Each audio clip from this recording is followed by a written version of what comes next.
आज हम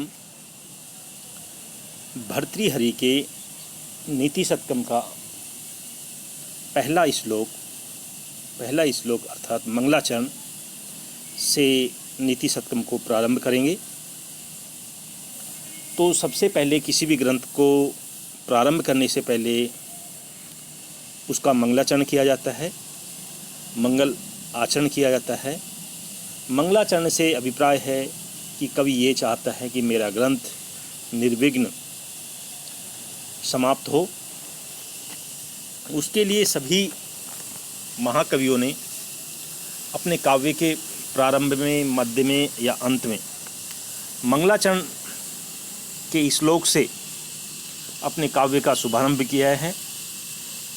इसी क्रम में नीति शतकम का भी आदि मंगलाचरण है। जिस काव्य के प्रारंभ में मंगलाचरण किया जाए वो आदि मंगलाचरण कहलाता है, जिस काव्य के मध्य में मंगलाचरण किया जाए वो मध्य मंगलाचरण कहलाता है, जिस काव्य के अंत में मंगलाचरण किया जाता है वो अंत मंगलाचरण कहलाता है। इसलिए कहा भी गया है, अथ मंगलादीनी, मंगल आदि में हो, मंगल मध्यानि और मंगलांतराणि शास्त्राणि प्रथन्ते वीर पुरुषाणि आयुष्मत् पुरुषकाणि च भवन्ति अध्येतारश्च प्रवक्ताश्च भवन्ति इति भगवत भाष्यकार पतंजलि मुनि वचन प्रामाण्यात्। भगवत भाष्यकार पतंजलि मुनि के वचन के प्रमाण के द्वारा तथा आशीर नमस्क्रिया वस्तु निर्देशो वापि तन्मुखम इत्यादि आचार्य दंडी वचनात् ग्रंथादौ नूनम मंगलम आचरितव्यम अपि च समाप्ति कामो मंगलम आचरेत इति अनुमृति श्रुति बोधि कर्तव्यकात्वात् निर्विघ्नतापूर्वकं प्रारिप्सित ग्रंथ परिसमाप्ति कामेन पुंसाम अवश्यम मंगलम विधेयम इति कर्तव्यम अनुसंधाय स्वतंत्रतः आस्तिक शिरोमणि मानव रत्नमणि योगीराज राजा भर्तृहरि दिक्काल इत्यादिना मंगलम आचरितवान इति।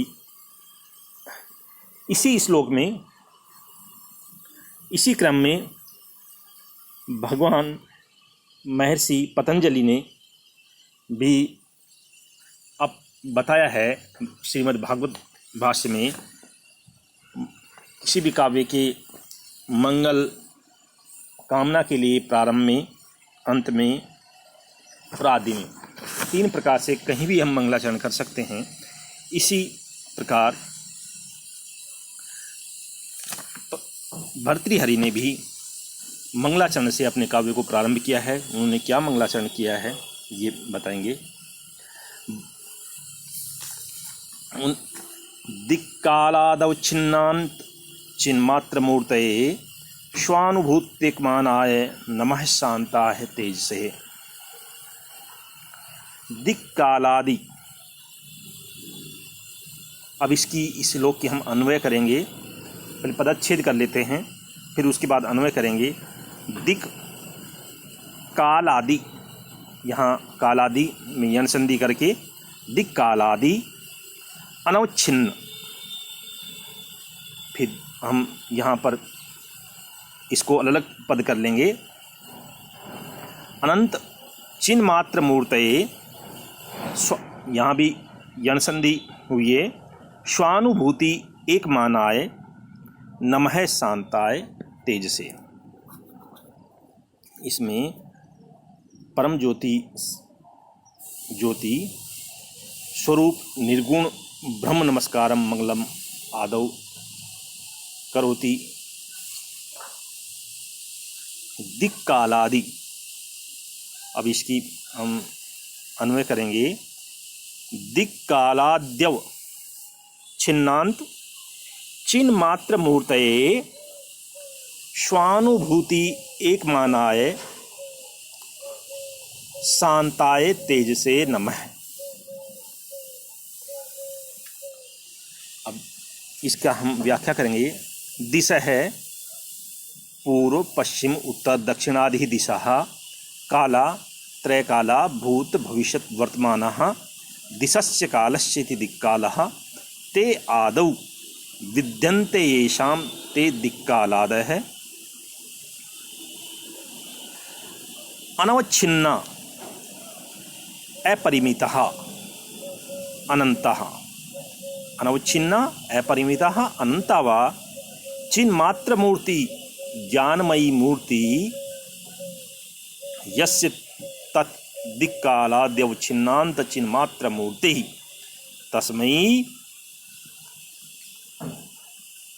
स्वस्य आत्मनः अनुभूति अनुभवः एव एकं केवलं मानं प्रमाणम यत्र स्वानुभूति एक माना है। शांताय सकल विकार उपद्रव्य रहिताय तेज से ज्योति रूपाय ब्रह्मणः तेज से ज्योति रूपाय ब्रह्मणः नमः नमस्कार है अस्ति। इस प्रकार हमारी ये व्याख्या इस श्लोक की हुई। इसमें अनुष्टुप छंद है। अनुष्टुप छंद का लक्षण है यस्या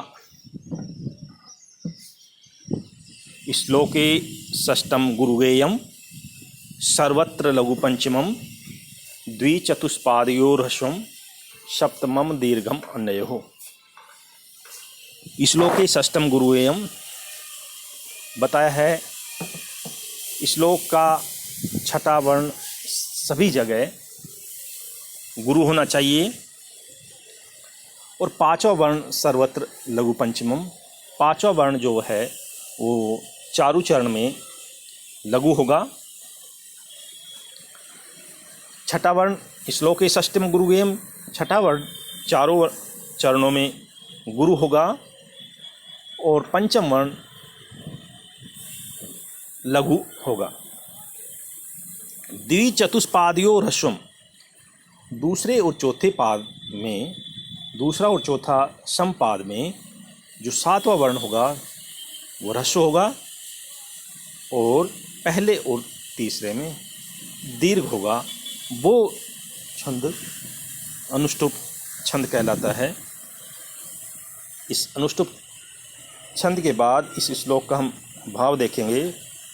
यद ब्रह्मम दिक्कालादि अपरिमेयम सर्वत्र च व्याप्तम वर्तते तस्य अविनाशिनो ज्ञानमयस्य ब्रह्मणे सत्तायाम आत्मने अनुभवे एव केवलम अस्ति प्रमाणम अतः विकार रहितम परमम ब्रह्मम अहम प्रणमामि।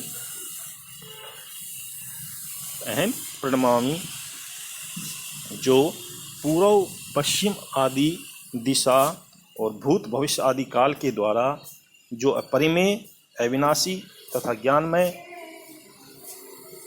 स्वरूप वाले, जिसकी सत्ता का बोधक प्रमाण केवल आत्मानुभव ही है, उस शांत मूर्ति सर्व प्रकाशक पर ब्रह्म को नमस्कार। इसमें नमस्कारात्मक मंगलाचरण किया है कवि ने।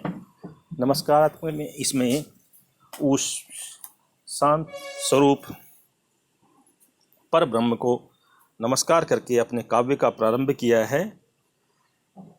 तो जिनको पूर्व पश्चिम आदि दिशाओं के द्वारा भूत भविष्य वर्तमान आदि काल के द्वारा जो अपरिमेय है, जो जिसको नापा नहीं जा सके और अविनाशी है तथा ज्ञानमय स्वरूप वाले, जिसकी सत्ता का बोधक केवल प्रमाण मात्र है, केवल प्रमाण ही है और केवल उसको आत्मा के अनुभव के द्वारा ही जाना जा सकता है, उस शांत मूर्ति सर्व प्रकाशक सर्व ज्योति रूप पर ब्रह्म को नमस्कार। इस प्रकार कवि का इसमें आशय है। इस श्लोक में, इस श्लोक के द्वारा मंगलाचरण करके कवि ने अपना काव्य प्रारंभ किया है।